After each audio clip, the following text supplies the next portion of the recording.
that's not why we're here. So anyway, don't be hating on her. She was not wrong. She's a fabulous singer and strong. Some people just don't like that. Come on, ladies, you've heard plenty of women say this. A strong woman, you look out. Even women don't like strong women sometimes. Am I right? Am I wrong? You've heard it. You know it. Anyway. Next up, Pixies. Anybody fans of the Pixies? Now, the Pixies, I don't mean to act like tonight's lecture is all leading up to Nirvana, but in a way this whole grunge scene really explodes with Nirvana and kind of turns a new page in rock music. Nirvana are going to come along and knock Michael Jackson out of the #1 slot of the pop chart. But you have to, once you look at Nirvana, how many of you like Nirvana, by the way? Do people still like them?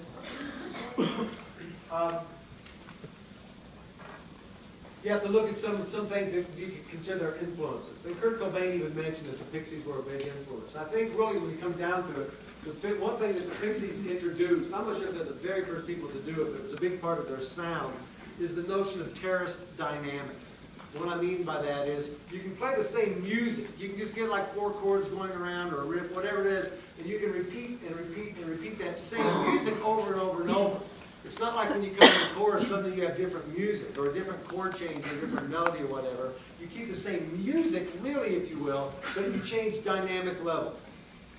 You start at this level. You can, as you come into the chorus, it might start to build a bit. And then when you come into the chorus, it's the same music underneath as you get louder. So this idea of terraced dynamics is something I want you to be sensitive to. Sorry if we keep this up. This is a song called Gigantic. This is sung by their bass player. She doesn't normally sing the material, but this one she is singing. This is a great example of this loud, soft, terraced dynamics in the song. Just listen how this riff continues through the entire song. Really.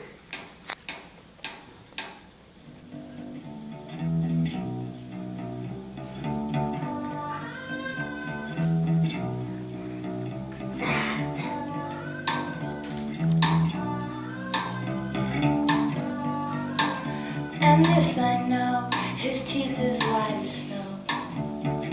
What a gas it was to see him walk her every day into a shady place. With her lips she said, let's have a ball. Let's have a ball. Let's have a ball.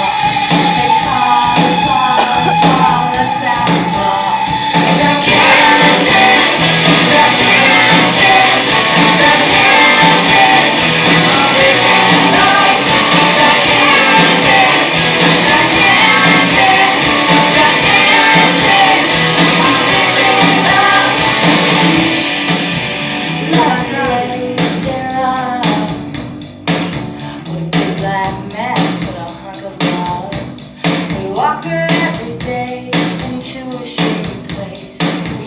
It's dark, bad one. And call, let's have a ball. And call, let's have a ball. And call, let's have a ball. Gigantic, gigantic, gigantic. I'm thinking about gigantic. Yes, you hear what I'm talking about? Is that what I call it? Terraced dynamics. Does that make sense to you? You're at this level, boom, you're up at the pre-chorus level, and boom, you're up at this level. Did you notice that same basic line through the entire thing? That's the idea. A lot of bands are going to start doing this, probably because of the Pixies, but Nirvana are going to take that technique and use it quite a bit. So after Nirvana breaks, you're going to hear a lot of bands.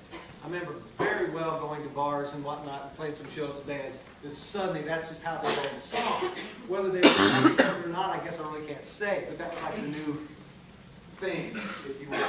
All right, next up on our listening list, we